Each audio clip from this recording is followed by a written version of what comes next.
이사야 34장 9절 10절 말씀 공독합니다. 에돔의 시내들은 변하여 역청이 되고 그 티끌은 유황이 되고 그 땅은 불리는 역청이 되며 낮에나 밤에나 꺼지지 아니하고 그 연기가 끊임없이 떠오를 것이며 세세에 황무하여 그리로 지나자가 영영이 없겠고. 아멘.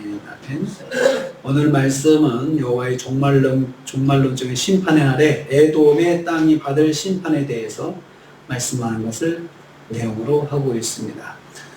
사실 이 말씀은 좀 더 폭넓게 모든 땅들이 그 악인들의 땅이 심판을 이렇게 받을 것이다. 땅이 받는 걸 말하고 있습니다. 어제까지는 사람들이 어떤 심판을 받을 것인가 라고 있는 땅을 말하고 있습니다. 에돔의 시내들이 역청이 된다고 했습니다. 9절 전반부입니다. 에돔은 하나님을 대적하는 자들의 대표로 등장한다고 했습니다. 에돔의 시내에는 에돔의 물을 공급하던 수저원을 말합니다. 에돔의 골짜기와 시내와 개울에 흐르는 물들입니다. 이것들이 변한다 했습니다. 변한다는 말은 본질이 근본적으로 바뀌는 것을 말합니다. 그러니까 단순히 물에 역청이 섞이는 정도가 아니고 물 자체가 역청으로 바뀌는 겁니다. 그러니까 시냇물이 물이 흘러야 되는데 역청이 흐르게 되는 거예요. 역청이. 그리고 또 계곡에 흐르는 그 계곡의 골짜기에 흐르는 물들도 거기에 물이 있는 것이 아니고 역청이 그냥 흘러가는 것입니다. 에돔의 시내에서 더 이상 물이 흐르지 않고 역청이 솟아나 흐르게 된다는 말씀입니다. 역청은 불이 붙을 경우에 삽시간에 타오르는 물질입니다. 에돔의 강들이 불로 변하게 되면 에돔 전체가 불바다가 될 것입니다. 그렇지 않겠습니까? 거기에 그냥 불씨만 하나 떨어지면 골짜기마다 불이 타고 시내마다 불이 타오르고 그렇게 된다는 것입니다. 소돔과 고모라가 불로 심판받은 것을 연상하게 하는 말씀입니다.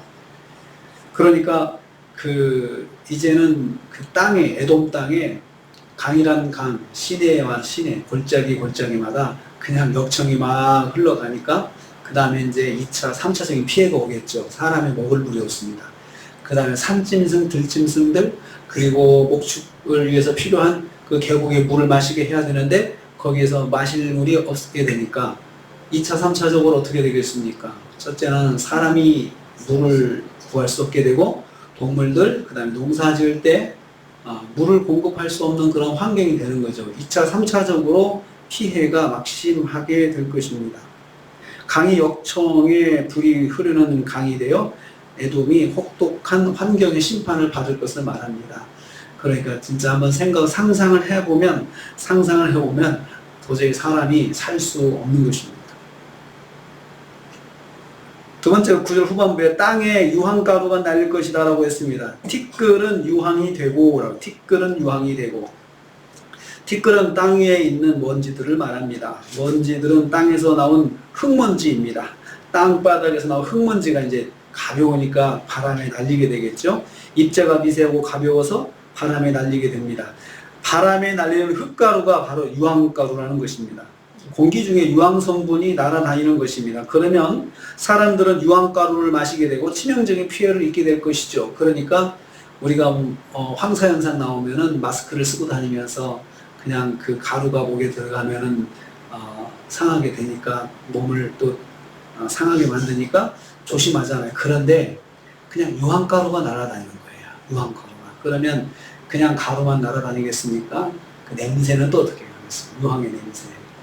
그러니까 온천 같은 데 가면은 유황 냄새가 나잖아요. 그런 것처럼 이제 흙가루가 날려가지고 유황가루가 돼가지고 그것들이 막 날려다니면서 사람이 호흡하게 되고 그러면 그 몸에 해롭지만 또 그 냄새가 또 동시에 나겠습니다. 사람들은 유황가루를 마시게 되고 치명적인 피해를 입게 될 것입니다. 에돔이 사는 환경이 파괴되는 징계입니다. 역청이 흐르는 시내와 계곡의 주변 환경은 식물이 자랄 수 없게 되고 거기에 유황 성분의 먼지바람이 불어 식물이 고사하게 될 것입니다.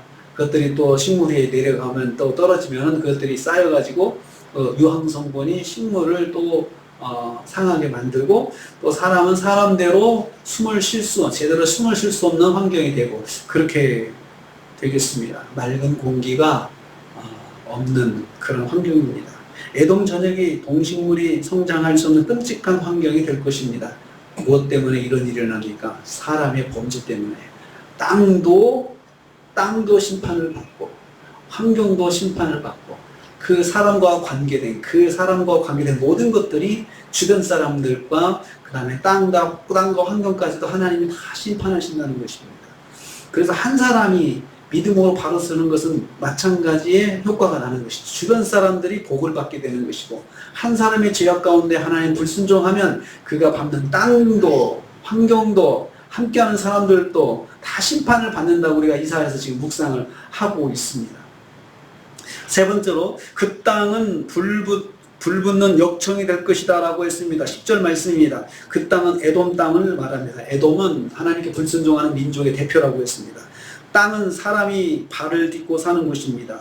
동시에 목축과 농업이 진행되는 삶의 터전이 됩니다. 그러한 땅에서 더 이상 흙을 볼 수 없고 불붙은 역청만 보게 된다는 말씀입니다. 낮이나 밤이나 꺼지지 않고 불과 연기가 끊임없이 떠오를 것이다 라고 했습니다. 낮이나 밤이나 10절 말씀에 꺼지지 않냐고 그 연기가 끊임없이 떠오를 것이며, 땅 자체 이제 땅을 볼 수 없고 거기에 그냥 또 강에는 역청이 흐르고 땅 자체는 또 역청 땅이 돼가지고 그냥 그 뒤집어도 다 뒤집고 파도 역청이 나오게 되는 거죠. 역청이 고체가 굳어가지고 그렇게 된다는 것입니다. 그리고 역청이 그냥 있습니까? 요즘과 산불 같은 환경에 산불이 만약에 나면 역청 땅에 불이 난다 그러면 그냥 계속 활활 타오르게 되죠. 그냥 거기를 진화한다 하더라도 다시 또 불이 붙게 되는 그런 상황이 될 것입니다. 그래서 목축을 위해서 풀이 자라던 땅에 역청이 자라게 되고, 역청이 깔려있게 되고, 사람들이 걸어다니는 곳에 역청이 깔려있게 되고, 농사짓던 땅에 그 밭을 같은 그 땅에 역청이 그냥 섞여가지고 있어가지고 농사를 지을 수 없게 되고, 조금만 그 뜨거운 땅에 조금만 붓기가 들어가게 되면 그냥 불이 활활 타오르는 곳이 됩니다. 그래서 어디를 보나 연기가 불불 일어나면서 불이 붙은 땅을 보게 되는 것이죠. 눈을 둘 수가 없는 것입니다. 이것이 세세무궁하여 세세토록 황무하여 세세토록 황무하는데 영원히 그렇게 된다는 것입니다. 에돔은 철저한 파멸과 심판을 받을 것입니다. 철저한 파멸과 심판을 받는다는 거죠. 하나님께서. 여기 다시 한번 또 우리가 또 정리하게 됩니다. 철저하고 완전한 하나님의 심판. 하나님이 한번 심판을 진행하시면 봐주는 거 없습니다. 그러니까 심판 받기 전에 돌아서는 그것이 복입니다. 그럴 기회가 있는 것이 복이 되는 것입니다. 우리가 다시 한번 묵상하는 것은 한 사람의 죄악이 그 사람과 관련된 사람들을 심판을 받게 하고, 그 사람이 밟고 다니는 땅도, 그 사람이 또 주변에 그 사람과 속해 있는 그런 자연 환경도 다 심판을 받게 된다는 것을 여기서 말씀하고 있습니다. 이것을 종말론적인 심판이라고 합니다. 마지막 때에 그 땅들이 죄악의 땅들이 되기 때문에, 죄인 때문에 죄악의 땅이 돼요. 그래서 그 땅에서 다시 살 수 없어요. 그래서 새 하늘과 새 땅이 그래서 필요한 것이죠.